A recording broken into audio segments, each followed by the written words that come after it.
नमस्कार साथियों, स्वागत आप सभी का ए वाई फाई ऑनलाइन क्लासेज में। एसएससी जीडी 2024 के लिए आपका जीके का टेस्ट, जिसमें ओरिजिनल क्वेश्चन पेपर का आपका टेस्ट कराते हैं, सभी रोजाना जुड़ा करें भाई। इंपॉर्टेंट क्लास आपके एग्जाम तक ये रेगुलर आपकी चलती रहेंगी। जितने भी प्रैक्टिस सेट आपके हुए हैं उन सभी को 10 से 12 मिनट के अंदर कंप्लीट कर लिया जाता है। 20 क्वेश्चन इसमें रोजाना होते हैं। आपका 27वां प्रैक्टिस सेट है, यानी कि शिफ्ट नंबर आपकी 27 है। अब तक 26 शिफ्टों को कंप्लीट कर लिया है, यानी कि जो आपके एक दिन के अंदर 4 शिफ्ट होती थी, चारों को एक साथ आपके डेट वाइज आपको कंप्लीट किया। ओरिजिनल क्वेश्चन पेपर याद रखना है। ये हमारी 13 फरवरी का शिफ्ट तीसरा है, यानी कि शिफ्ट फर्स्ट इसका कंप्लीट कर लिया, शिफ्ट सेकंड भी कंप्लीट कर लिया 13 तारीख वाली, और आपकी तीसरा शिफ्ट है जिसमें जीके का टेस्ट करने वाले हैं। सभी अपना स्कोर कार्ड जरूर बताया करें, टेस्ट के रूप लिया करें, आंसर सभी दिया करें भाई। शुरू करें फर्स्ट क्वेश्चन से। देखिए, आपका ओरिजिनल क्वेश्चन पेपर याद रखिएगा 13 फरवरी का देख सकते हैं, 2:30 से 3:30 बजे के बीच में आपका पेपर हुआ था। ये आपके ओरिजिनल क्वेश्चन पेपर है, याद रखिएगा।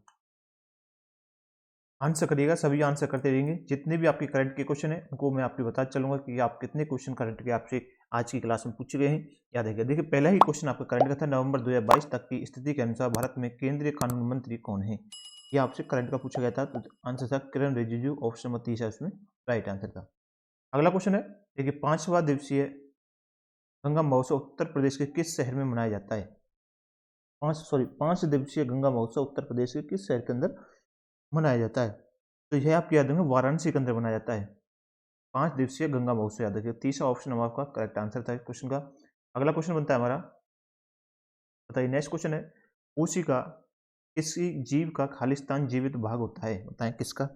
कोशिका के बारे में पूछा गया है, तो याद रखिएगा कोशिका जो है सबसे छोटा, याद रखना है, सबसे छोटा जीवित भाग होता है, याद रखिएगा। ऑप्शन नंबर सेकंड आपके क्वेश्चन का राइट आंसर होगा। हमारा अगला क्वेश्चन है, प्रश्न नंबर 4। देखिए, मैंने आपको कल कराया था वांगला, आपको बताने किसका प्रसिद्ध लोक नृत्य है। वांगला आपसे पूछा गया है, तो वांगला किसका है बताइए।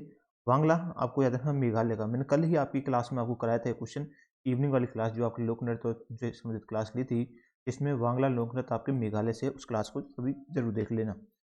अगला क्वेश्चन है 5वां, मूलकर्ताओं की सूची की उपधारा यानी कि जी किससे संबंधित है। मूलकर्ताओं की सूची की उपधारा किससे संबंधित है, बताइए। पढ़िए ऑप्शनों को, क्या आंसर होगा हमारा।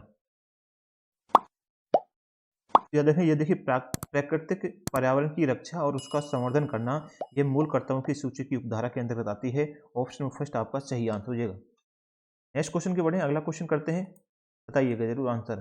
निम्नलिखित में से कौन सा भारतीय राज्य चीन के साथ अपनी सीमा साझा नहीं करता, बताएं कौन सा भारतीय राज्य है।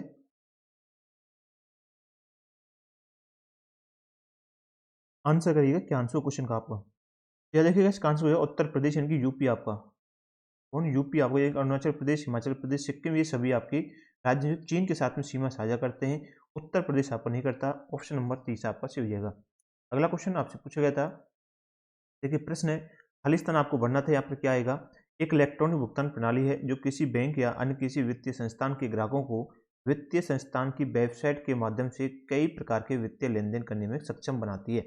तो आंसर क्या होगा इस क्वेश्चन का, याद रखिए इंटरनेट बैंकिंग। कौन सी, इंटरनेट बैंकिंग जो है आपकी इलेक्ट्रॉनिक भुगतान प्रणाली है, याद रखना, ये सभी को पता होगा। इसमें बैंक या अन्य किसी वित्तीय संस्थान ग्राहकों को वित्तीय संस्थान की वेबसाइट के माध्यम से कई प्रकार के वित्तीय लेन देन करने में सक्षम होती है, इनकी सहायता करती है।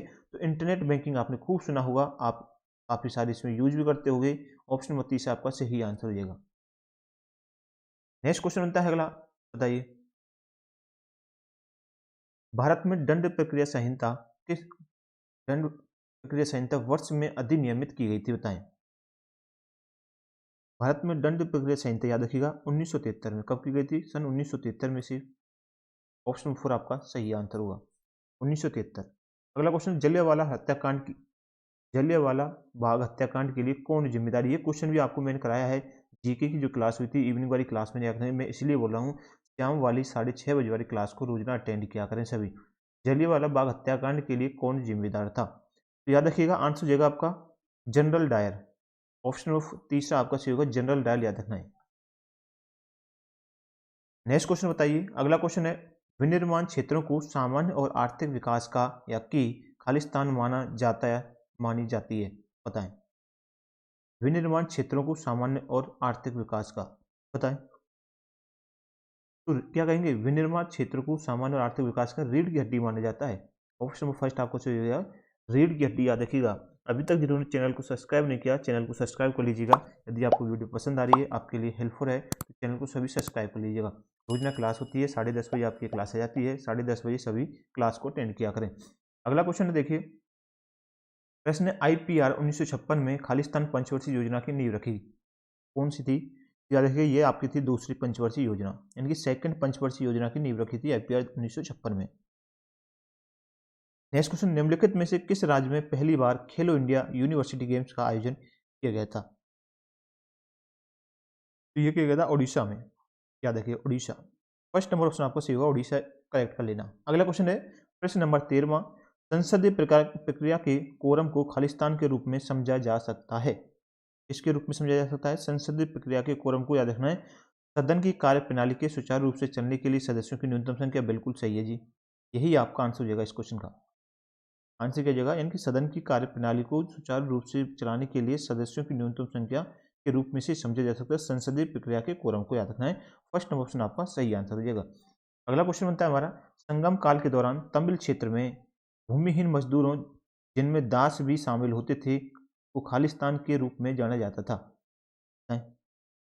उन्हें किस रूप में जानते थे? देखिए, केडेशियार और अधिमई, केडेशियार और अधिमई के रूप में जानते थे। ऑप्शन 4 आपका सही होगा क्वेश्चन का राइट आंसर आपका। अगला क्वेश्चन है, भारत में हरित क्रांति का उद्देश्य क्या था, बताएं। भारत देश के अंदर हरित क्रांति का जो उद्देश्य है वह क्या था? तो देखिए, राष्ट्रीय खाद्य सुरक्षा। क्या हो जाएगा आपका? राष्ट्रीय खाद्य सुरक्षा, ये आपका हरित क्रांति का उद्देश्य था। तीसरा नंबर ऑप्शन आपका सही होगा। नेक्स्ट क्वेश्चन बनता है अगला, देखिए ये साइंस का क्वेश्चन पूछा गया था। क्वेश्चन नंबर 16, निम्नलिखित में से कौन सा समीकरण गैस के 1 मोल के लिए सही है, बताएं। गैस के 1 मोल के लिए कौन सा समीकरण सही है? तो देखिए, याद रखिए कौन सा समीकरण, V1 बटा V2 बराबर में T1 बटा T2, इनके आपके V1 बटा में V2 बराबर में ये आपका दे रखा है T1 बटा में T2। ये आपका स्थिर दाब है। याद रखना, ये आपका सही आंसर होता है। क्वेश्चन दे रखा था ऑप्शन नंबर तीसरे में आपका दिया हुआ था, करेक्ट आंसर होगा तीसरा नंबर ऑप्शन, याद रखिएगा, बाकी सभी गलत हैं। अगला क्वेश्चन नेक्स्ट बताइए, गुरु विपिन सिंह ने किस नृत्य शैली में विभिन्न पुरस्कार जीते? गुरु विपिन सिंह ने किस नृत्य शैली के अंदर पुरस्कार जीते हैं? तो इनके द्वारा याद रखना जीता गया है आपको, याद रखिए मणिपुरी में। ऑप्शन फर्स्ट आपको होगा मणिपुरी के अंदर, याद रखिएगा। अगला क्वेश्चन है, शूटिंग गार्ड शब्द का उपयोग निम्नलिखित में से किस खेल या क्रीड़ा में किया जाता है, बताएं। शूटिंग गार्ड शब्द का उपयोग आपसे पूछा गया है, याद रखिएगा। शूटिंग गार्ड जो शब्द का उपयोग है, यह आपके याद रखें बास्केटबॉल के अंदर, इसके अंतर्गत बास्केटबॉल के अंतर्गत इसका प्रयोग किया गया है। तीसरा नंबर ऑप्शन आपका सही हो जाएगा। अगला क्वेश्चन है, नर्मदा नदी निम्नलिखित में से किस स्थान से निकलती है, बताएं। आपकी जो नर्मदा नदी है, यह आपकी किस स्थान से निकलती है? तो ये आपके अमरकंटक की पहाड़ी से, मैंने काफ़ी बार कराया भी ये क्वेश्चन, अमरकंटक की पहाड़ी से निकलती है, याद रखना है। फोर्थ नंबर ऑप्शन आपका सही होगा। अगला क्वेश्चन और आज का अंतिम क्वेश्चन है, अभी तक आपने चैनल को सब्सक्राइब नहीं किया तो सभी चैनल को सब्सक्राइब कर लीजिएगा। रोजाना क्लास होती है, रोजाना जुड़ा करें।